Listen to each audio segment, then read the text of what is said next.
अयोध्या में आपका उस समारोह में शामिल ना होना, उसको लेके मीडिया में लगातार बयान चलते रहे, आप वहां नहीं पहुंचे। वजह क्या थी कि आप अयोध्या नहीं गए? जो मूर्ति होती है वो भगवान के प्राण या आत्मा होती है, और जो मंदिर होता है वो उस आत्मा का शरीर होता है। तो शरीर जब निर्मित हो जाएगा तभी तो उसमें प्राण का संचार उचित होगा। तो शरीर होता है मंदिर शास्त्रों के अनुसार, और वो मंदिर अभी बन रहा है, बना नहीं है, पूरी तरह से निर्मित हुआ नहीं है।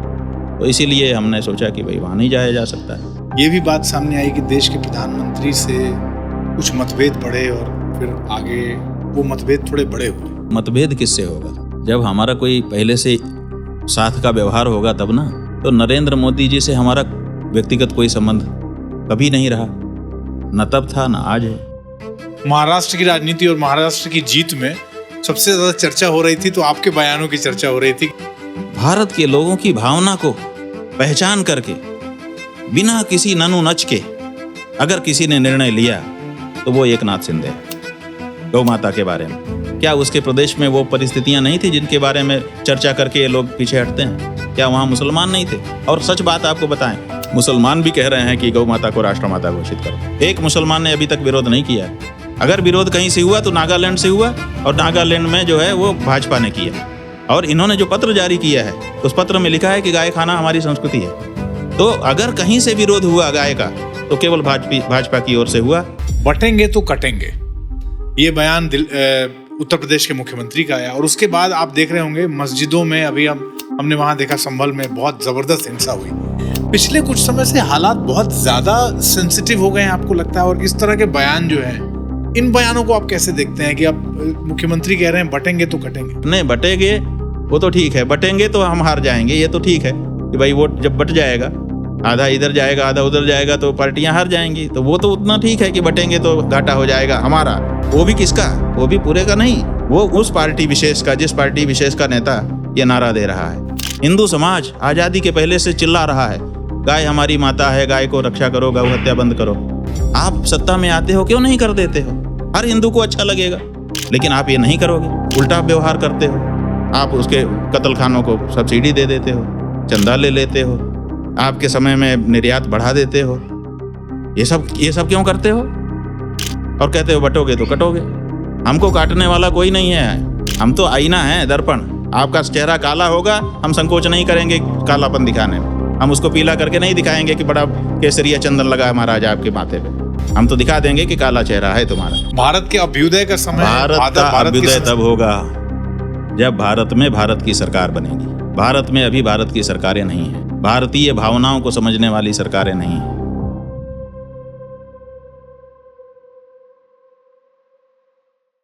नमस्कार, हर हर महादेव। इस वक्त हम वाराणसी में हैं और वाराणसी से इस खास स्पेशल पॉडकास्ट सीरीज में आज हमारे साथ एक बहुत विशेष अतिथि, ज्योति पीठाधीश्वर जगत गुरु शंकराचार्य स्वामी अभिमुक्तेश्वरानंद जी सरस्वती जी महाराज, आपका बहुत स्वागत है आज। और बहुत दिनों से हम ये प्रयास कर रहे थे कि आपसे बातचीत हो, क्योंकि बहुत सारे मुद्दों पे आपसे बात करने का और इस नगरी में बैठ के बात करने का एक अलग सौभाग्य होता है।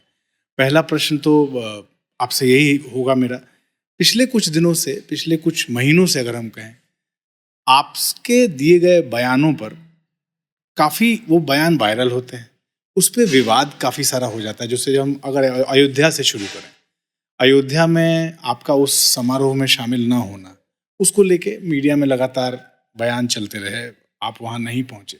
बट हम चाहते हैं आप ज़रूर यहाँ इसी से शुरुआत करें कि वजह क्या थी कि आप अयोध्या नहीं गए? देखिए, बयान तो जब कोई आप जैसा व्यक्ति आता है, कहता है कि इस बारे में कुछ कहिए, तो हम लोगों के जो मनोभाव होते हैं हम लोग बोल ही देते हैं और वो रिकॉर्ड हो ही जाता है। लेकिन कौन सा बयान किसके द्वारा किन कारणों से वायरल होगा, ये हमारे न तो जानकारी में है और न तो नियंत्रण में। तो किस कारण से कौन सा बयान कब वायरल होगा हम नहीं कह सकते। जहाँ तक आपने अयोध्या की बात कही, अयोध्या तो हम लोगों का पवित्र तीर्थ है। अयोध्या, मथुरा, माया, काशी, कांची, अवंतिका, पुरीर्द्वारावतीश्चैव सप्तैताः मोक्षदायिका। मोक्ष प्रदान करने वाली, जो हम सनातन धर्मियों का सर्वोच्च प्राप्तव्य है, उसको प्रदान करने वाली नगरियां हैं। और उनमें 7 में सबसे पहला नाम अयोध्या का लिया गया है। तो स्वाभाविक है कि उसके प्रति एक आकर्षण हर सनातन धर्मी के मन में है, और जो अपने जीवन को धर्ममय बनाया या बनाना चाह रहा है वो तो ज़रूर उसके प्रति आकर्षित होगा ही। तो हम लोग अयोध्या जाते रहते हैं और वहाँ का आनंद आह्लाद लेते रहते हैं। लेकिन आप इस बारे में पूछ रहे हैं कि उस आयोजन में हम क्यों नहीं गए, तो उसके बारे में हमारा आपको ये बताना है। उस समय भी हमने बता ही दिया था कि कहा गया कि वहाँ प्रतिष्ठा होगी। प्रतिष्ठा का मतलब होता है कुछ, ये पारिभाषिक शब्द है, और पारिभाषिक शब्द जो होते हैं वो अपने अपने शास्त्र के अनुसार का अर्थ रखते हैं। जैसे गणित में धन का मतलब रुपया नहीं है, जोड़ है, लेकिन सामान्य भाषा में, साहित्य में धन का मतलब रुपया पैसा है। तो ऐसी स्थिति में धन शब्द का पारिभाषिक अर्थ अलग अलग शास्त्रों में अलग अलग होगा। उसी तरह से प्रतिष्ठा शब्द जो है वो हमारे वेद शास्त्र का शब्द है, और उसमें जो भगवत मूर्ति है उसमें उसकी प्रतिष्ठा होती है वहाँ पर। तो वो जो मूर्ति होती है वो भगवान के प्राण या आत्मा होती है, और जो मंदिर होता है वो उस आत्मा का शरीर होता है। तो शरीर जब निर्मित हो जाएगा तभी तो उसमें प्राण का संचार उचित होगा। तो शरीर होता है मंदिर शास्त्रों के अनुसार, और वो मंदिर अभी बन रहा है, बना नहीं है, पूरी तरह से निर्मित हुआ नहीं है। तो आधे बने मंदिर में या तिहाई बने मंदिर में प्राण संचरण कैसे कराया जा सकता है? तो प्रतिष्ठा हो नहीं सकती है।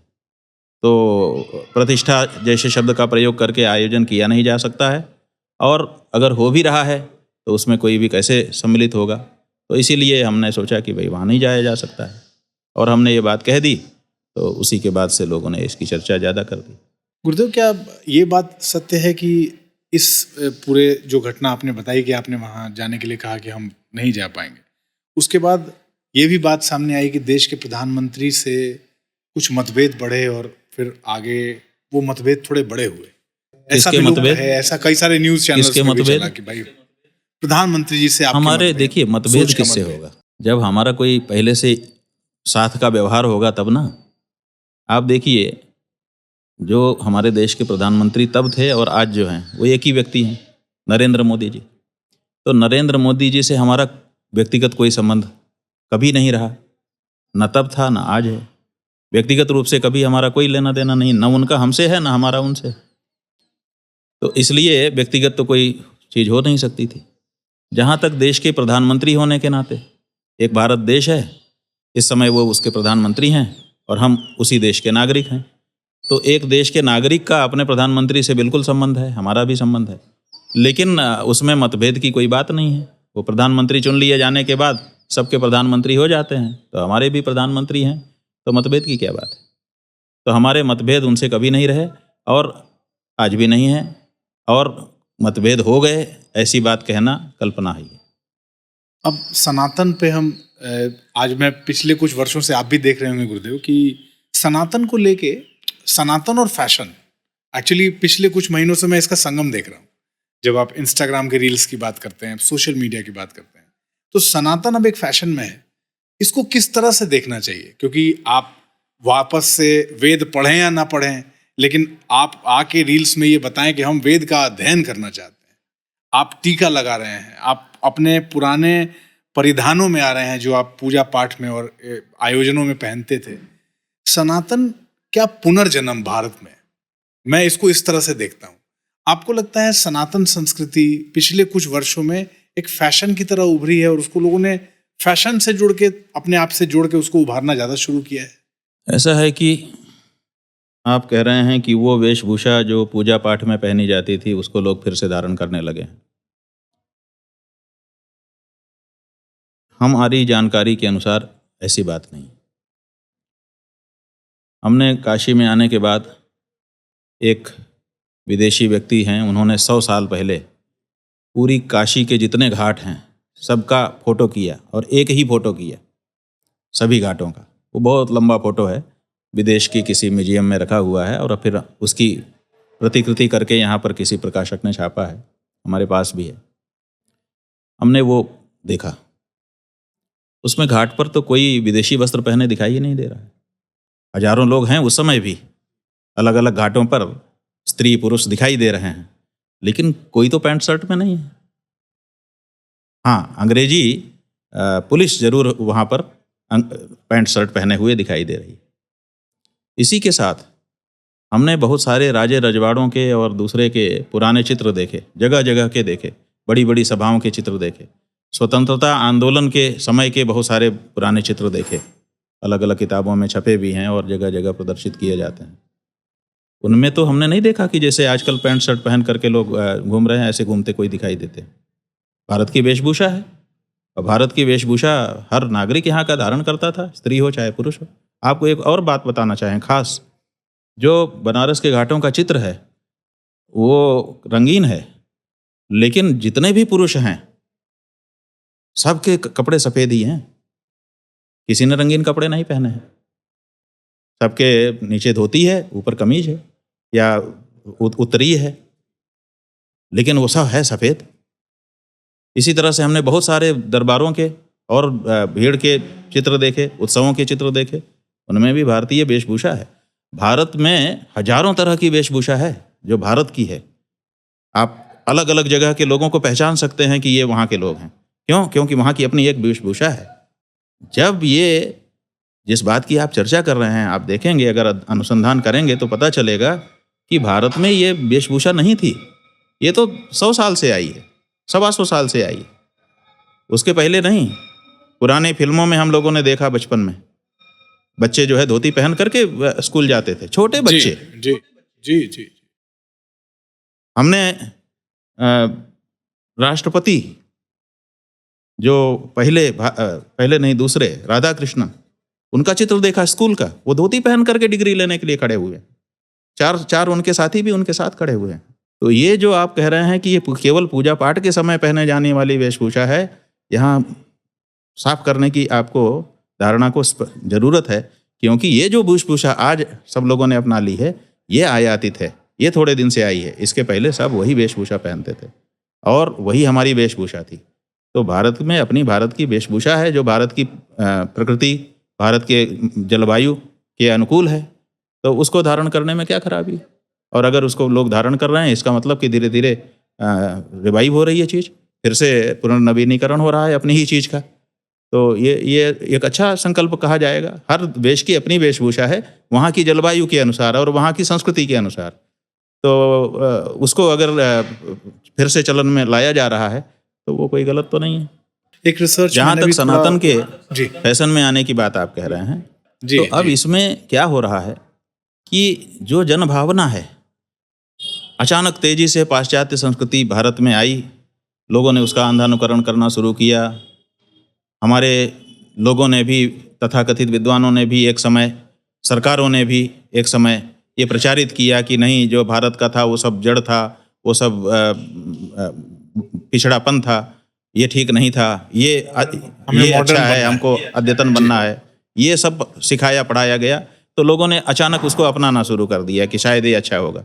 लेकिन थोड़े ही दिनों में, 100-200 साल एक संस्कृतियों के जीवन में बहुत छोटा समय होता है, इतने दिन में ही लोग अब उससे विरत होने लग गए हैं। तो इसका मतलब है कि भारतीय संस्कृति में दूसरी संस्कृति लंबे समय तक नहीं टिकी रह सकती है। यहाँ के व्यक्ति सिर्फ धीरे धीरे धीरे अपनी ही चीज़ में जा करके सुखी अनुभव करेगा। आप देखिए, आप ये पहन करके बैठे हुए हैं, हम इसकी आलोचना नहीं कर रहे हैं, उदाहरण की दृष्टि से बता रहे हैं। ठीक है, आपको कोई दिक्कत नहीं है, लेकिन अब भी जैसे ही आपको अपने घर में प्रवेश मिलेगा, आप तुरंत इसको ढीला करके फेंकेंगे और जो भारत का वेष्टी है उसको लपेट करके सुख का अनुभव करेंगे। इसका मतलब है कि यहाँ पर वो चीज़ आपके ज़्यादा मन के और तन के पास है। बहुत सुंदर। हमने सबके घरों में देखा है, सुख उसी में है, सहजता उसी में। तो गुरुदेव, ये घर से बाहर क्यों नहीं निकल पा रहा? चलन ये पहनने की चलन है। ऐसा होता है कि हमारे विद्यालय में बच्चे पढ़ते हैं तो वो धोती पहनते हैं, बहुत आनंद से रहते हैं, कोई दिक्कत नहीं। जब वो घर जाने लगते हैं तो बाहर निकलते हैं तब उनको संकोच होने लगता है।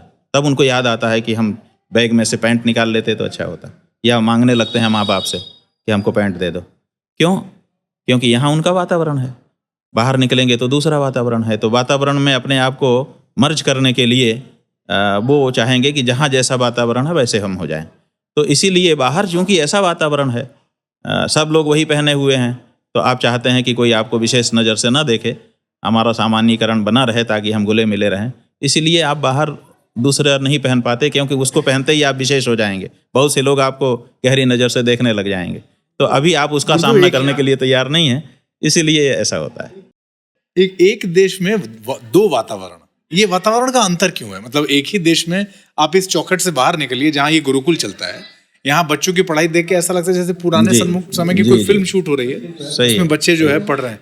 और यहाँ से जब आप बाहर निकले तो ये कब से चला, और ये क्या हमें क्या बता क्या रहा है इससे? संकेत क्या है कि एक ही देश में दो वातावरण है? हम आपको एक घटना बताना चाहेंगे। हमको भी बड़ा मतलब पढ़ने के बाद से अचरज हुआ था।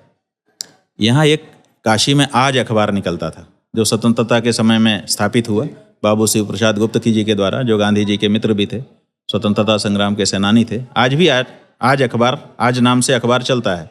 अब थोड़ा उसका सर्कुलेशन कम है, दूसरे अखबार आकर के आगे बढ़ गए हैं, लेकिन चलता है।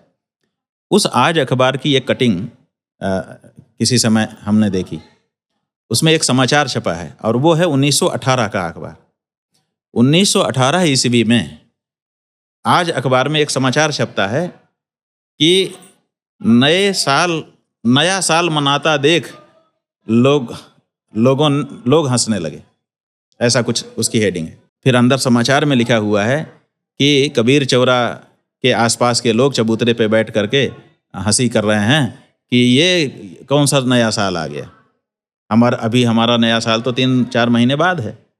मतलब चैत्र में जो मनाया जाता है वो नया साल है यहाँ के लोगों के लिए। उसको 1 जनवरी को, माने ठंडी के समय ही जब नया साल मनाया जाने लगा, किसी संस्था के द्वारा आयोजित किया गया, तो लोग चबूतरे पे बैठ करके हंस रहे थे कि ये देखो अभी कहाँ से आ गया। 1918 में ये समाचार वाराणसी में पब्लिश होता है। 1918 के जो यहाँ पे बासिंदे थे, निवासी, वो नहीं समझ पा रहे थे कि अभी कैसे नया साल है। और अब 2014 में 100 साल के, ठीक 100 साल के बाद अगर कोई नव संवत्सर मनाता है तो यहाँ के लोग चौंक रहे हैं कि ये क्या हो रहा है, अब कौन सा नया साल। 100 साल में कितना बड़ा परिवर्तन आ चुका है। तो ये ऐसे आ जाता है, क्योंकि मोबाइल पे जैसे ही 1 जनवरी आती है तो हमारा नववर्ष ये नहीं है, ये तो क्रिश्चियन नववर्ष है। इस तरह के मैसेजेस आप देखते हैं लगातार चलना शुरू हो रहा है, धीरे धीरे हो रहा है जी। तो क्योंकि अब लोगों को पुरानी याद आ रही है, लेकिन अभी काफ़ी प्रभाव है पाश्चात्य का, इसीलिए वो स्थापित नहीं हो पा रही है। लेकिन लोगों ने संघर्ष करना अब शुरू कर दिया है। लोगों के मन में क्या ये भाव आना शुरू हो गया है, आप लौट चलें, वापस चलें। बात यह है ना कि आप जैसे बाहर जाते हैं तो आपके मन में उत्साह रहता है, तभी तो अपने घर से निकलते हैं टिकट करा के। तो आप कहीं भी जाते हैं, कुल्लू जाते हैं, मनाली जाते हैं, बद्रीनाथ जाते हैं, स्विट्जरलैंड जाते हैं, कहीं भी जाते हैं, आपके मन में बड़ा उत्साह रहता है, कब जाएं निकल जाएं। लेकिन कितने दिन के बाद, वहाँ जाने के बाद ज़्यादा दिन नहीं रुक सकते, फिर घर याद आता है ना, क्योंकि घर घर है ना, अपना घर फिर अपना घर है, अब लौट चलें। ये जो आपने गाना गाया, इसकी पहले की अर्धाली है, अपना घर फिर अपना घर है, अब लौट चलें। राज कपूर की फिल्म का है, हमने बचपन में देखा। तो अपना घर फिर अपना घर है, अपनी संस्कृति फिर अपनी संस्कृति है, अपनी बात फिर अपनी बात है। इसलिए अपना जो है, अपनी माटी की जो सुगंध है, वो जीवन पर्यंत इस नाक से नहीं जा सकती, क्योंकि उसी मिट्टी से ये नाक बनी हुई है। इसलिए जिसकी, हम लोगों के यहाँ कहते हैं कि जिसकी नाल जहाँ गड़ गई है वही उसका केंद्र है। तो अब सच है, उसी के अनुसार हम दुनिया देखते हैं। आप देखिए, हम लोग माइग्रेट करते हैं, एक स्थान से दूसरे स्थान में चले जाते हैं, लेकिन हमारे दिमाग में क्या होता है, जहाँ हम पैदा हुए हैं उसी को विश्व का केंद्र मानते हैं। भारत वाला भारत को ही विश्व का केंद्र मानता है, वहीं से सब जगह की लंबाई नापता है। अमेरिका वाला अमेरिका को ही विश्व का केंद्र मान कर वहीं से सब जगह की लंबाई नापता है। इसी तरह से दूसरे लोग हैं। इसका मतलब है कि हम कहाँ से, वो बिंदु हमारा जहाँ पे हमने डॉट रख दिया, वहीं से सब जगह फीता लेके लंबाई नापी जाएगी। तो वो जो जगह अपनी है वही अपनी है, इस जीवन में बदल नहीं सकती है। इसलिए किसी भी दशा में आपको जो सुख है, जो शांति है, जिसको सुकून कहते हैं, वो आपको मिलेगा अपनी जगह में, अपनी भाषा, अपनी भूषा, अपना भाव, अपनी भंगिमा। यही आपको सुखी रख सकते हैं। आयातित संस्कृति से, आयातित वातावरण से आप लंबे समय तक सुखी नहीं हो सकते। आक्रमण हुए भारत पे, और उस समय मैंने ये भी पढ़ा गुरुदेव कहीं कि जब आक्रमण हुए, जब मुसलमानों ने आक्रमण किए, जब लूटने वालों ने आक्रमण किए भारत को, उस वक्त एक बड़ा, जैसे अंग्रेज भी आए, तो एक बड़ी कोशिश और उनका एक बड़ा उद्देश्य था यहाँ की शिक्षा व्यवस्था को नष्ट करना, संस्कृत की पढ़ाई को नष्ट करना, गुरुकुल को नष्ट करना, क्योंकि उन्हें शायद इस बात का अंदाजा लग गया था कि इसकी जड़ें बहुत मजबूत हैं, अगर ये बढ़ा तो हम नहीं बढ़ पाएंगे।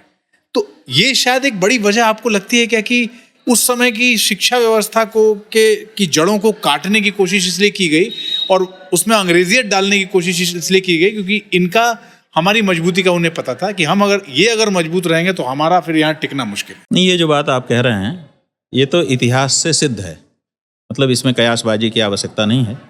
क्या हुआ था कि जब अंग्रेज़ों ने यहाँ पर पूरे देश में कब्जा कर लिया और संप्रभु हो गए कि अब हमारा है ये भारत, तब उन्होंने अगले चरण की कार्रवाई शुरू की। कोई भी व्यक्ति जब सत्ता में आना चाहता है तो पहला चरण होता है सत्ता में आना, और दूसरा चरण होता है सत्ता में बने रहना, कि हम अब लंबे समय तक बने रहें। तो आने के बाद बने रहने की बात होती है। तो जब वो पूरी तरह से आ गए, तब उन्होंने कहा कि अब हम लंबे समय तक सत्ता में कैसे बने रहेंगे, उसके बारे में प्रयत्न हमको शुरू करना चाहिए। तो इसके लिए उन्होंने ब्रिटिश पार्लियामेंट में प्रस्ताव किया, जो इतिहास है, कि हमको भारत में अपनी कॉलोनी बनाए रखने के लिए लंबे समय तक क्या क्या करना चाहिए, इस बारे में अपने को सोचना चाहिए। एक पार्लियामेंट्रियर ने वहाँ पर प्रस्ताव रखा, तो सब ने उसका समर्थन किया कि हाँ बिल्कुल सही, इस बारे में सोचना चाहिए। फिर एक कमेटी बनाई गई कि भारत में जाकर इस बात का अध्ययन करें कि कैसे लंबे समय तक हम वहाँ टिके रहेंगे। और फिर वहाँ से लॉर्ड मैकाले नाम का एक व्यक्ति था जिसको नियुक्त किया गया कि तुम भारत में जाओ और जा करके इस बारे में अध्ययन करो। तो अपनी टीम के साथ लॉर्ड मैकाले यहाँ आया भारत, और आ करके उसने सर्वे शुरू किया। 4 साल उसको लगे, 4 साल तक उसका नाम कोई नहीं जानता था। वो आ करके भारत के उत्तर, पूरब, दक्षिण, पश्चिम सब जगह पे गया और उसने मास सर्वे किया। पहला सर्वे होगा शायद वो भारत का। हजारों लोगों को उसने प्रश्न उत्तर किए और लोगों को समझने का प्रयास किया, और फिर उसने एक रिपोर्ट लिखी जो ब्रिटिश पार्लियामेंट में पढ़ी गई, उसके द्वारा यहाँ से प्रेषित रिपोर्ट। जो रिपोर्ट लॉर्ड मैकाले ने यहाँ से तैयार की, उस रिपोर्ट को ब्रिटिश पार्लियामेंट में पढ़ा गया बाकायदा, और उसमें उसने लिखा है, वो उपलब्ध है वो रिपोर्ट। उसमें उसने लिखा कि मैंने यहाँ भारत के चारों कोनों में, हर स्टेट में लगभग जा करके, प्रोविंस होता था, स्टेट नहीं होता था, हर प्रोविंस में जा करके हमने अध्ययन कर लिया। यहाँ पर लगभग 100% साक्षरता है, इलिटरेसी है नहीं, यहाँ हर व्यक्ति पढ़ा लिखा है। एक बात, किसी स्थान में माने सबसे न्यूनतम जो दर है वो 97% है। यहाँ पर 97% तो कम से कम है ही शिक्षित लोग, उससे नीचे तो है ही नहीं। और दूसरे, यहाँ के लोग जो है वो बहुत गहरी भावना अपने देश के बारे में, अपनी संस्कृति के बारे में रखते हैं। इनके बीच में लंबे समय तक आपने कब्जा कर लिया है, लेकिन लंबे समय तक आपका बने रहना संभव नहीं है। ये उसने रिपोर्ट में ये पढ़ी गई तो लोगों को चिंता हो गई कि अरे इतने परिश्रम से हमने ये सब किया, झूठ साँच किया, ये किया वो किया, अब क्या होगा, अब तो हम लंबे समय नहीं, इसके लिए प्रयास शुरू करो। तो प्रयास शुरू हुआ। प्रयास जो है प्रकट भी हुए और छद्म भी हुए। प्रकट जो प्रयास हुए वो तो अलग हैं, छद्म प्रयास क्या शुरू हुए, यहाँ पर कुछ विद्वानों को भेजा गया और यहाँ के जो विद्वान थे उनसे पंगा कि भाई उनसे शुरू करो, डिबेट शुरू करो। तो डिबेट क्या शुरू किया, वहाँ के लोग आए और उन्होंने हमारे विद्वानों को ललकारा माने कहीं पर भी कुछ भी उनको, अरे तुम क्या समझते हो, ऐसा कहना शुरू किया। उन्होंने कहा हमको आप कैसे कहते, हम तो ज्ञानी हैं। तो उन्होंने कहा कि हमारी एक अलमारी में जितनी किताब है उसमें जितना ज्ञान है, तुम्हारे भारत की पूरी किताबों में उतना ज्ञान नहीं है। इसलिए पाश्चात्य जो ज्ञान है वो श्रेष्ठ है और आपका जो पौर्वात्य ज्ञान है वो। तो आपको इतिहास अगर आप अध्ययन करेंगे तो आपको पता चलेगा कि भारत में 5 साल तक डिबेट चली। पौर्वात्य और पाश्चात्य विवाद के नाम से उसको कालखंड को गिना जाता है कि ये पौर्वात्य पाश्चात्य विवाद का कालखंड है। इसमें भारत में यही चल रहा था कि आधुनिक शिक्षा, पाश्चात्य शिक्षा अच्छी है कि हमारी शिक्षा अच्छी है। यहाँ के विद्वान कहते थे हमारी अच्छी है, वहाँ के कहते थे हमारी अच्छी है। पहले ये किया गया, और ऐसा करने पर फिर क्या हुआ कि उसमें दुर्विसंधि ये की गई कि यहाँ के कुछ विद्वानों को उन लोगों ने तोड़ लिया। कैसे तोड़ा अब उसको कहना अच्छा नहीं लगेगा। क्या प्रभाव डाला, पैसा दिया, रुपया दिया, कि कमजोरियाँ पकड़ी, कि क्या किया, अंग्रेजों की अपनी नीति थी। तो यहाँ के कुछ विद्वान वो कहने लगे कि हाँ पाश्चात्य शिक्षा बड़ी अच्छी है, और फिर ये निकाला गया कि यहाँ के लोगों के मन में अनास्था उत्पन्न करो अपनी किताबों के बारे में। तो उसी समय सती प्रथा, उसके बारे में बाल विवाह, इसके बारे में, और इसी तरह के कुछ कुछ मुद्दे निकाल करके जो लोगों को समझाए जा सकें उनको बड़ा किया गया, उनको बड़ा मुद्दा बनाया गया।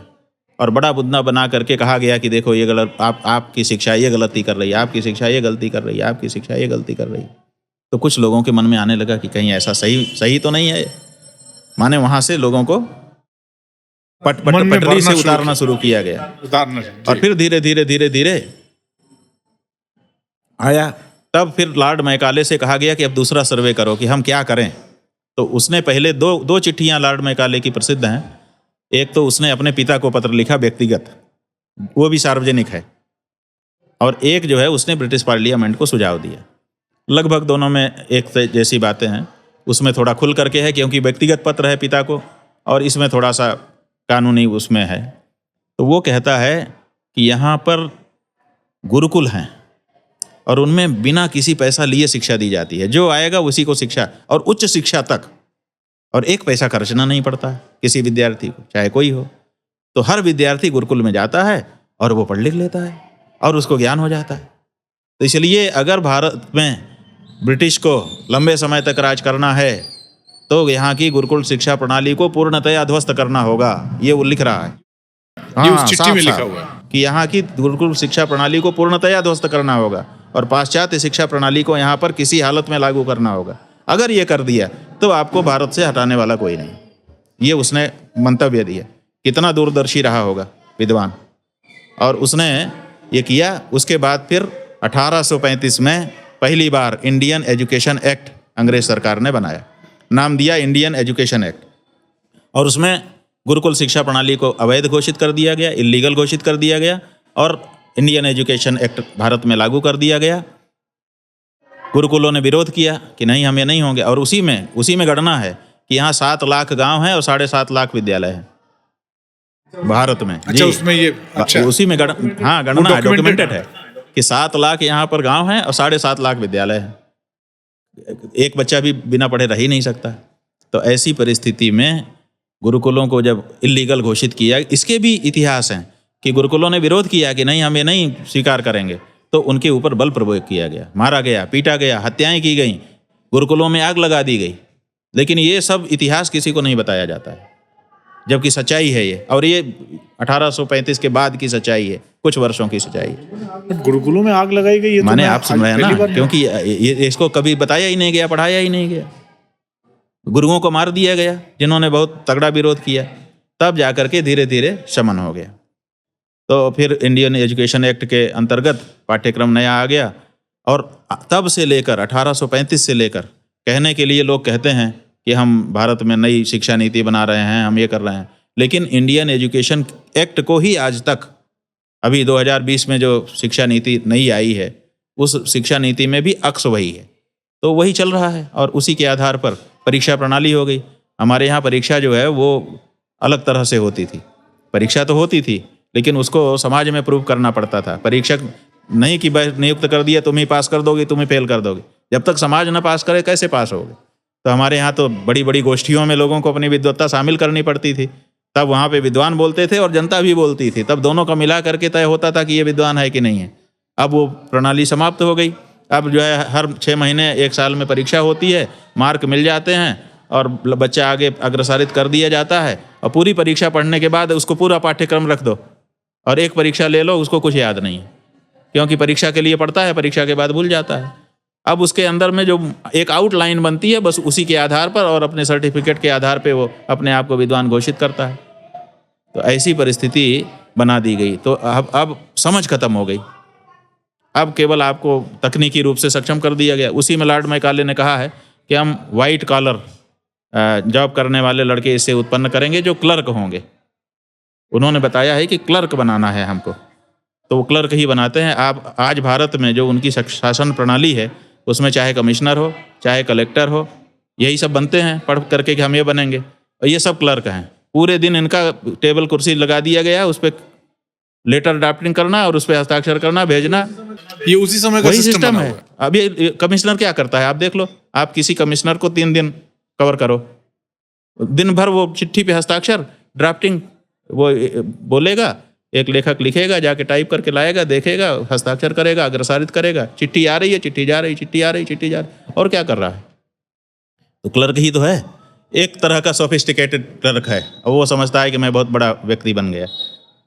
उसको कुछ ज्ञान नहीं है, परिस्थितियों के बस आगे पीछे जा रहा है। सिस्टम का अंग बना हुआ है, एक सिस्टम है, उसी सिस्टम में आप भी फिट हो जाइए। सिस्टम इधर जाए तो इधर जाइए, इधर जाए तो इधर जाइए। कोई विवेक नहीं, कोई व्यक्तित्व नहीं, कुछ नहीं। जब आप कुछ कहें तो आपकी बात समझेगा। हमारी बात हुई है बहुत से कमिश्नर कलेक्टरों से, वो आपकी बात समझेंगे, कहेंगे महाराज बिल्कुल ठीक कर रहे हैं, लेकिन हम क्या करें, हम तो सिस्टम है। हाँ, सिस्टम में तो ऐसे ही माने चल माने वो रहा है। सिस्टम के अनुसार काम करेगा, विवेक के अनुसार नहीं करेगा। तो विवेक को मार दिया गया और सिस्टम का अंग बना करके आपसे काम कराया जा रहा है। ये शिक्षा प्रणाली है। ज्ञानव्यापी परिसर में आपकी परिक्रमा की बड़ी चर्चा रही। उस वक्त आपको नजरबंद भी जी, रखा जी। गया आपको, बट वो समय याद अभी भी आता है। और वो कैसे तय किया आपने? और आज देखिए ज्ञानव्यापी पे इतनी चर्चा चल क्या रही है तय पूरे किया? देश में। जिस वक्त आपने उस परिसर के परिक्रमा की तय की थी कि आप परिक्रमा करेंगे और आपको नहीं करने दिया गया, और अब ज्ञानव्यापी को लेके कोर्ट में मैटर देखिए, चल रहा ये है, जो उसमें चीजें परिक्रमा आगे है, बढ़ रही हैं। असल में यही बात है ना कि हम भारत में रह करके ऐसा अनुभव करते हैं कि हम शायद किसी विदेशी शत्रु देश में रह रहे हैं। ज्ञानवापी की परिक्रमा हमारी परंपरा से होती रही है, हम कोई पहली बार नहीं जा रहे थे। कोर्ट में इसके प्रमाण दाखिल किए गए हैं कि हमारे वहाँ जब औरंगजेब ने इसको तोड़ दिया था मंदिर को, और वहाँ पर मस्जिद कायम करने की चेष्टा की थी, नहीं घुसने देता था, शासन उनका था, तब 100 साल तक कोई दूसरा विश्वनाथ मंदिर नहीं था। लोग जाते थे वहाँ और जा करके परिक्रमा करके वहीं पे फूल फेंक करके वापस आते थे। 100 साल, एक दिन 2 दिन 4 दिन नहीं, 100 साल तक हम उसी जगह की परिक्रमा करके अपनी धार्मिक आस्थाओं को फुलफिल किए हुए हैं भैया। आप इतिहास तो उठा करके देखो, वहाँ परिक्रमा होती थी कि परिक्रमा करके ही हम वहीं पे जल और फल फूल फेंक देते थे और चले जाते थे। फिर उसके बाद पंजाब के राजा ने, पहले एक दूसरे राजा आए, उन्होंने विश्वेश्वरगंज में एक विश्वेश्वर मंदिर बनाया, लेकिन उसकी ज़्यादा ख्याति नहीं हुई। मोहल्ला तो पड़ गया विश्वेश्वर, लेकिन ख्याति नहीं हुई क्योंकि बहुत दूरी थी। तो फिर बांस फाटक, जो अभी जो ज्ञानवापी स्थान है, उस स्थान से 100 मीटर भी नहीं होगा, 50 मीटर दूरी, वहाँ पर विश्वनाथ मंदिर बनाया। अभी भी वो विश्वनाथ मंदिर है। फिर वहाँ पर लोगों ने विश्वनाथ जी की पूजा अर्चना शुरू किया। परिक्रमा कम हुई, यहाँ परिक्रमा करते थे, वहाँ जाके अभिषेक और पूजा करते थे। उसके बाद तब अहिल्याबाई होलकर आई। अहिल्याबाई होलकर ने और पास में बना दिया, एकदम सटे हुए में। तो फिर वहाँ से यहाँ पूजा अर्चना होने लगी। ये सब जो हैं ये प्रतीक हैं, असली जगह तो हमारी वही है, और परिक्रमा हमारी लगातार वहाँ होती रही है। तो हमको परिक्रमा करने देने में क्या दिक्कत थी? तो रोका यही क्यों तो गया? हम पूछना चाहते हैं। कोई तो जवाब देने वाला तो नहीं है ना। हमने लिख करके भी पूछा, जब हम 108 घंटे बिना अन्न जल के यहाँ बैठे थे, पूजा करने जा रहे थे, तब भी हमको रोक दिया गया, जबकि सुप्रीम कोर्ट का आदेश था कि ड्यू प्रोटेक्शन किया जाए। ड्यू प्रोटेक्शन क्या होता है? ड्यू प्रोटेक्शन का मतलब होता है कि जो चीज़ जैसी है उसको उसी के अनुसार की संरक्षा दी जाए। अगर बच्चा है तो दूध पिलाया जाए, व्यक्ति है तो भोजन कराया जाए, अगर गाय है तो चारा दिया जाए। यही ना ड्यू प्रोटेक्शन है। तो जब ड्यू प्रोटेक्शन शब्द सुप्रीम कोर्ट कह रहा है, तो मूर्ति का प्रोटेक्शन कैसे होता है? हमने शास्त्र में निकाल करके दिखाया कि पूजा ही मूर्ति का संरक्षण है। वो पंक्ति दिखाई, तो हम पूजा करेंगे ताकि संरक्षण हो, जैसा कि सुप्रीम कोर्ट चाहता है। लेकिन यहाँ के प्रशासन ने हमको रोक दिया। तो अब रोक दिया तो हम क्या करें? अब वो प्रशासन के लोग सामने तो कुछ नहीं कहते हैं, व्यक्तिगत रूप से कहते हैं कि साहब वो सरकार नहीं चाहती है कि आपके माध्यम से हो, वो करेंगे जब करना होगा। तो हम इसमें क्या कर सकते हैं? परिक्रमा करने से रोक दिया। क्यों रोक दिया? हमारा अधिकार है, तो हम तो लड़ते रहेंगे उसके लिए। पिछले कुछ समय से मैं 2-3 चीज़ों पर और आके और इसको फिर इंटरव्यू को ख़त्म करता हूँ। बटेंगे तो कटेंगे, ये बयान उत्तर प्रदेश के मुख्यमंत्री का आया और उसके बाद आप देख रहे होंगे मस्जिदों में अभी हमने वहां देखा संभल में बहुत जबरदस्त हिंसा हुई। पिछले कुछ समय से हालात बहुत ज्यादा सेंसिटिव हो गए हैं, आपको लगता है? और इस तरह के बयान जो हैं, इन बयानों को आप कैसे देखते हैं कि आप मुख्यमंत्री कह रहे हैं बटेंगे तो कटेंगे? देखो, बात यह है कि एक बार हमारे किसी मठ में चोरी हो गई, तो हमने हमारे गुरुजी को बताया फ़ोन करके कि गुरुजी यहाँ पर अमुक लड़का बता रहा है कि चोरी हो गई। तो उन्होंने कहा कि ठीक है, उसका पता करो, अपने स्तर पर करो, उसको सार्वजनिक मत करो। हमने कहा क्यों? बोले चीज़ तो चली गई है, व्यक्तिगत रूप से उसकी खोज करोगे हो सकता है मिल भी जाए, लेकिन अगर सार्वजनिक करोगे तो जो दूसरे चोर होंगे उनको भी पता चलेगा कि यहाँ कुछ रहता है। तो चोरों को सूचना क्यों देना है कि यहाँ चोरी लायक चीज़ होती है? इसलिए इसको पब्लिक मत करो। माने ऐसी बात नहीं कहनी चाहिए जिससे लोगों का ध्यान चला जाए। अब आप कह रहे हैं बटोगे तो कटोगे, मतलब काटने के बारे में आप ध्यान दिला रहे हैं कि काटा जा सकता है। माने काटने की जो बात है इसकी तरफ ध्यान नहीं जाएगा। जब लोग नारा बार बार सुनेंगे कटोगे कटोगे, तो मतलब कोई काटेगा, या हमारे मन में ये डर बैठ गया कि हम कट जाएंगे, हमारा दिमाग आउट हो सकता है, अवसाद में जा सकते हैं, पागलपन आ सकता है, कुछ भी हो सकता है। डरा आदमी क्या नहीं कर सकता। तो ये जो बिना मतलब के ऐसी बात मन में बैठा देना, ये कहाँ तक उचित है? और ये बताइए, जब हम कटे, आज तो देखिए, आज कटने का वातावरण अब नहीं है, पूरे विश्व में नहीं है, कहीं पर कोई अब काटता नहीं है। अब तलवारें चलना बंद हो चुकी हैं। अब तो शीत युद्ध होते हैं या फिर वही परमाणु युद्ध होते हैं, होंगे भी तो परमाणु युद्ध होंगे। जहाँ जहाँ हो रहे हैं वहाँ प्रक्षेपास्त्र तो फेंके जा रहे हैं, तलवार लेके कौन काट रहा है, चक्कू लेके कौन काट रहा है? वो छिटपुट घटना अलग चीज़ है। तो काटने का तो अब समय नहीं रहा। अब कह रहे हैं कटोगे। तो जब हम कटे थे उस दिन की याद करिए इतिहास में, तो हम बटे थे। उस समय किसने हमको बांटा था? लेकिन कट तो गए थे ना। तो बिना बटे भी कट जाते हैं। अरे कटते हैं, बंटने से नहीं कटते हैं, अकर्मण्यता से कटते हैं, बुजदिली से, कायरता से कटते हैं। अगर हमारे अंदर पराक्रम है, हमको कौन काट सकता है? और सब वीर नहीं होते हैं जी, वीर तो पूरे समूह में कोई एक दो होता है। बटने से, ये बटेंगे वो तो ठीक है, बटेंगे तो हम हार जाएंगे, ये तो ठीक है कि भाई वोट जब बट जाएगा, आधा इधर जाएगा आधा उधर जाएगा, तो पार्टियां हार जाएंगी। तो वो तो उतना ठीक है कि बटेंगे तो घाटा हो जाएगा हमारा। वो भी किसका? वो भी पूरे का नहीं, वो उस पार्टी विशेष का, जिस पार्टी विशेष का नेता ये नारा दे रहा है। लेकिन कटोगे, कटने की क्या बात है? और कटने की तरफ आप इशारा करके क्या कहना चाहते हो? और इस नारे का आगे परिणाम क्या होगा, ये विचार करिए। कटोगे कटोगे कटोगे कटोगे, अगर ये बार बार समाज में घुमाया गया इस शब्द को, तो क्या ऐसा तो नहीं होगा कि फिर कटना ही शुरू हो जाए? देखिए, शुभ शुभ बोलना चाहिए अपने यहाँ। अगर आप अशुभ बोलेंगे ना, आपकी माँ, आपकी बहन, आपकी पत्नी ऐसे मुंह पे हाथ रख देगी और बोलेगी शुभ शुभ बोल, क्योंकि कभी कभी बोला हुआ सच हो जाता है। तो आप शुभ शुभ बोलना चाहिए, कटोगी की बात क्यों की जाए? आप अगर पूरे हिंदू समाज का नेतृत्व चाहते हैं तो दूसरी पार्टियों में हिंदू नहीं रहेगा। क्योंकि हिंदू क्यों गया है किसी पार्टी में? अपने संरक्षण के लिए ही तो गया है कि भाई हम वक्त पड़ा गया तो हमारा संरक्षण कर। आप क्यों नहीं पूरे हिंदू समाज का संरक्षण करते हैं? हिंदू समाज आज़ादी के पहले से चिल्ला रहा है, गाय हमारी माता है, गाय को रक्षा करो, गौ हत्या बंद करो। आप सत्ता में आते हो, क्यों नहीं कर देते हो? हर हिंदू को अच्छा लगेगा, लेकिन आप ये नहीं करोगे। अब कहोगे कि बटोगे तो कटोगे। अरे भाई, बटेंगे कैसे? गाय के प्रति हर हिंदू की एक भावना है कि इसकी रक्षा होनी चाहिए और इसका सम्मान होना चाहिए। आपको क्या दिक्कत है? क्यों ये नहीं करते हो? अगर ये कर दोगे, अपने आप सब यूनाइट हो जाएंगे, इकट्ठे हो जाएंगे, इस भावना से इकट्ठे हो जाएंगे कि इन्होंने हमारे सदियों पुरानी आकांक्षा को पूरा कर दिया। कितना अच्छा लगेगा। हर व्यक्ति, आप देखिए, हम तो आलोचक हैं, इन लोगों के गड़बड़ी पर हम बोलते हैं, इनके दुश्मन नहीं है, लेकिन गड़बड़ी पर बोलते हैं, ये बात सही है। निंदक नीरे राखी है, निंदक नीरे की बात नहीं, हम निंदक नहीं हैं, हम तो आईना है। निंदक अलग वस्तु होती है, हम तो आईना है, दर्पण। आपका चेहरा काला होगा, हम संकोच नहीं करेंगे कालापन दिखाने में। हम उसको पीला करके नहीं दिखाएंगे कि बड़ा केसरिया चंदन लगा है महाराज आपके माथे पे। हम तो दिखा देंगे कि काला चेहरा है तुम्हारा। तो दर्पण की तरह से हैं हम, तो जो बात है वो बोलते हैं। अब मंदिर तोड़ोगे तो हम कैसे नहीं बोलेंगे? बोलेंगे। तो हम तो ये कह रहे हैं लेकिन हम ही हैं। जब शिंदे ने गौ को राज्य माता किया, हमने खुल करके समर्थन किया कि नहीं किया? क्यों किया? उसी शिंदे को थोड़े दिन पहले हमने विश्वासघाती कहा था कि नहीं कहा था? और फिर हमने उसी को समर्थन कर दिया। क्यों कर दिया? क्योंकि उसने, जब हमने उसको विश्वासघाती कहा तो उसने उसको गंभीरता से लिया और ले करके उसने आदमी भेजा, कहा कि हमारा भी पक्ष सुनिए। हमने उसका पक्ष सुना, पक्ष सुन करके हमने तर्क दिए, उसने हाथ जोड़ लिए उसके आदमी ने कि हमारे पास जवाब नहीं है, आपकी बात का जवाब नहीं है। तो हमने कहा जब जवाब नहीं है तो हमारी बात लागू होती है। तब उसने कहा कि नहीं, हम इस कलंक को धो देना चाहते हैं, आप प्रायश्चित बताइए।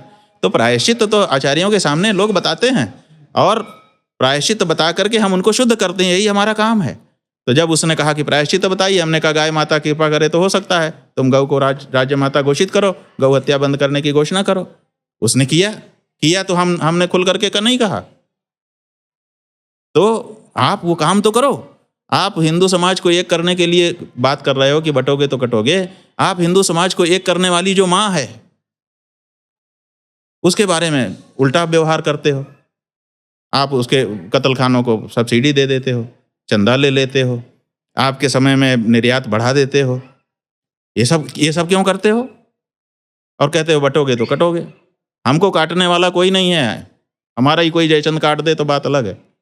हमको हिंदू कभी नहीं हारा, हिंदू कभी हारता नहीं है। हाँ, कोई आपसी का कोई व्यक्ति कुछ कर दे तो बात अलग। सबसे आखिर का सवाल, महाराष्ट्र की राजनीति और महाराष्ट्र की जीत में सबसे ज्यादा चर्चा हो रही थी तो आपके बयानों की चर्चा हो रही थी कि वहां जो है, और आपने तो एक स्टेप आगे जाके ये भी सोशल मीडिया पे चलने लगा था कि शिंदे को दोबारा मुख्यमंत्री बनाने बात की। ये है कि भारत की राजनीति में भारत के लोगों की भावना को पहचान करके बिना किसी ननु नच के अगर किसी ने निर्णय लिया तो वो एकनाथ शिंदे है गौ माता के बारे में। क्या उसके प्रदेश में वो परिस्थितियां नहीं थी जिनके बारे में चर्चा करके ये लोग पीछे हटते हैं? क्या वहाँ मुसलमान नहीं थे? और सच बात आपको बताएं, हम पूरी भारत की यात्रा करके आए हैं गाय माता का झंडा लेकर के। मुसलमान भी कह रहे हैं कि गौ माता को राष्ट्रमाता घोषित करो। एक मुसलमान ने अभी तक विरोध नहीं किया है, ना मीडिया में कहीं किया है, ना हमारे सामने किया है। ईसाई हमारे पास आए, उन्होंने कहा कि आपकी मांग बिल्कुल अच्छी है, ये हो जाना चाहिए। कोई विरोध ही नहीं है कहीं पर। अगर विरोध कहीं से हुआ तो नागालैंड से हुआ, और नागालैंड में जो है वो भाजपा ने किया। भाजपा ने हमारा विरोध किया कि शंकराचार्य गाय के मुद्दे पर प्रदेश में प्रवेश नहीं कर सकते। वहां बीजेपी ने आपका विरोध किया? पत्र जारी करके किया, कैबिनेट में प्रस्ताव जारी करके किया, कैबिनेट में प्रस्ताव किया कि शंकराचार्य प्रदेश में प्रवेश नहीं कर सकते। और वहाँ पर मिलीजुली सरकार है, बीजेपी भी उसमें अलायंस है। और इन्होंने जो पत्र जारी किया है उस पत्र में लिखा है कि गाय खाना हमारी संस्कृति है। आप क्या बात करते हो? तो अगर कहीं से विरोध हुआ गाय का तो केवल भाजपा की ओर से हुआ, और तो किसी ने विरोध नहीं किया। किसी मुसलमान ने नहीं किया, किसी क्रिश्चियन ने नहीं किया, किसी दूसरे व्यक्ति ने नहीं किया। कोई तो नहीं आया खड़ा होकर के कि गाय को राष्ट्रमाता ना बनाया जाए और गौहत्या ना बंद की जाए। बल्कि लोगों ने 1000 छत्तीसगढ़ में 1000 मुसलमानों ने बैठक की जिनको हम जानते भी नहीं थे, और उन्होंने कहीं से इंटरनेट से नंबर निकाला, वीडियो कॉन्फ्रेंसिंग करके हम जहाँ थे वहाँ पे संपर्क किया कि देखिए हम 1000 मुसलमान बैठे हैं, हमारी अपनी बातें हैं जिसके कारण बैठे हैं, और यहीं पर हम लोग गाय को राष्ट्रमाता बनाने के लिए प्रस्ताव पारित कर रहे हैं। बताइए, खुल करके प्रस्ताव पारित किया उन्होंने, अखबारों में छपा। कोई तो नहीं कर रहा है, तो आप क्यों नहीं कर रहे हो? जिस मुद्दे से हिंदू एकता बन सकती है, जिस मुद्दे से सारा हिंदू आपसे जुड़ सकता है, उस मुद्दे को आप क्यों छोड़ रहे हो? आपको क्या लगता है वजह क्या है? सबका साथ, सबका विकास, सबका विश्वास उन्होंने घोषणा है। तो सबका विश्वास का मतलब है गाय के पूजने वाले का भी, गाय को काट के खाने वाले का भी। अब दोनों दिखाई भी दे रहा है। गाय को पूजने वालों के लिए गाय की पूजा करते हुए का वीडियो है, फोटो है। पूजा घर में बैठ करके गाय की बाकायदा गाय को माला पहनाई जा रही है, चादर ओढ़ाई जा रही है, पुचकारा जा रहा है, दुलारा जा रहा है, सारा प्यार का समुद्र लुटाया जा रहा है। ये वीडियो फोटो उनके पास जाएगा जो गाय की पूजा करते हैं। वो प्रसन्न हो जाएंगे कि हा कितने बड़े अच्छे हमारे नेता हैं, इतना गाय का भक्त, इतना तो हम भी नहीं हैं। थोड़ा सा संकोच करेंगे अपने आप के लिए। और जब उनके बीच में जाएंगे जो कट खा रहे हैं, तो तब वो डाटा निकाल के रख देंगे, छाप के ही ले जाएंगे कि ये देखिए हमने इतना निर्यात बढ़ा दिया, हमने इतना एक्सपोर्ट कर दिया, हमने ये कर दिया, हमने ये कर दिया, हमने आपके बूचड़खानों को सब्सिडी दे दी। उनका भी विश्वास, इनका भी विश्वास, ये नीति है। तो ये नीति में हिंदू कैसे प्रसन्न रहेगा? अगर आपकी ये नीति है तो आप उन्हीं को प्रसन्न कर लीजिए। हम तो कट रहे हैं, आप ही हमको बांट भी रहे हो, आप ही हमको काट भी रहे हो। आप अपने हृदय में जो धागा हमारा जुड़ा है अपनत्व का, उसको तोड़ रहे हो। भारत के अभ्युदय का समय है। भारत का भारत की अभ्युदय तब होगा जब भारत में भारत की सरकार बनेगी। भारत में अभी भारत की सरकारें नहीं हैं, भारतीय भावनाओं को समझने वाली सरकारें नहीं हैं। भारत में अभी हिंदी भाषा को राष्ट्रभाषा, राज्य भाषा का ठीक से दर्जा ही नहीं मिला है। भारत की सुप्रीम कोर्ट में आप अगर हिंदी में, संस्कृत में, भारत की किसी भाषा में एक लाइन लिख के देना चाहें, वो नहीं स्वीकार करते हैं। और अगर आप जिद करें कि नहीं हम तो जमा करेंगे, वो कहते हैं अनुवाद के साथ दीजिए, और अंग्रेजी अनुवाद के साथ। और हम पढ़ेंगे तब अंग्रेजी अनुवाद ही पढ़ेंगे, आपका पढ़ेंगे नहीं, भले आप जमा कर दीजिए। वो एक औपचारिकता है कि आप दे दीजिए। राम जन्मभूमि का केस लेकर के हम लोग गए, सुप्रीम कोर्ट ने 7 साल लगा दिया इस बात के लिए कि आप सब अंग्रेजी में अनुवाद करके जमा करिए, तब हम सुनेंगे, नहीं तो हम सुनेंगे नहीं। 7 साल। ये भारत की कोर्ट है, भारत के लोगों की भावना को समझने वाला देश है। यहाँ की सरकारें जो हैं, भारत का बहुसंख्यक, कहते हैं बहुसंख्यक जिसकी होगी वही राज करेगा। बहुसंख्यक तो हम हैं जो गाय को प्रेम करते हैं, गौ हत्या बंद करना चाहते हैं, लेकिन 78 साल तो हो गए, भारत की सरकार तो ये तो नहीं सुन रही है। अभी भारत की सरकार, भारत में भारतीयता वाली सरकार अभी आई नहीं है, काले अंग्रेज बैठे हुए हैं। तो हमारा ये कहना है कि भारत का अभ्युदय तब होगा जब भारत में भारत की भाषा, भारत की भूषा, भारत के भाव, भारत के भंगिमाएँ सतह पर आएंगी, ऊपर आएंगी, तब भारत में भारतीयता छाएगी। और जिस दिन भारत में भारतीयता छा गई, भारत का अभ्युदय हो जाएगा और भारत फिर से विश्वगुरु हो जाएगा। बहुत बहुत धन्यवाद इस समय निकालने के लिए और इस पूरी बातचीत के आपका बहुत बहुत आप भी यहाँ आए और आकर के आपने सोचा कि इनसे बात करते हैं, ये भी हमको भी अच्छा लगा, और इसी बहाने आप सबसे मिलना हो गया, अच्छा लगा। नारायण।